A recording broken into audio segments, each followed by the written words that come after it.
Hi, everyone. I'm Christopher Thornycroft with Redwood Logistics, and welcome to the Redwood Rundown for the week of August 1st, 2022.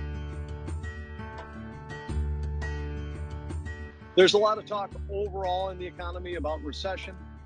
We are in what would be considered a technical recession with 2 quarters of negative GDP growth back to back.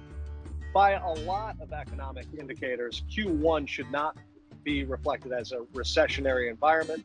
However, Q2 does seem fairly accurate. And if Q3 is to continue and show negative GDP growth, well, I guess overall it means that right now it looks extremely likely that we will be in at least some validated technical recession by the end of Q3, so in Q4 or in Q1 of 2023.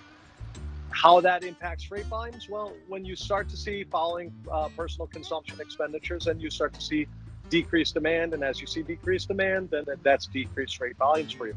At this point in time, however, outbound tender rejection index sitting fairly strong, 12,300. We do think that that's inflated a bit. We think it's going to take a couple of weeks for that outbound tender volume index to really catch up with the market. So watch for pressure to fall off really quickly in the beginning of August through the middle of August.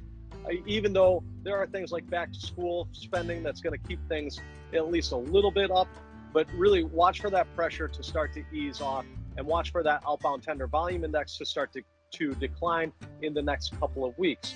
Now, the outbound tender rejection index still at just about 6%. There's really not much of a spot market that gets created until we hit about 10%. So watch for a lot of competition in that spot market, and watch for people to start to shift some of their contract rate, particularly that low volume inconsistent contract rate, into the spot market. That's all we have for the Redwood Rundown, our summer edition. Because it is the summer edition, it is the summer farm edition.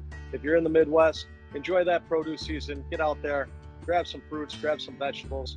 We're in berry season over here in Michigan, and even better stuff is coming our way. Appreciate it very much. Thank you, everyone. Take care, and we'll talk to you soon.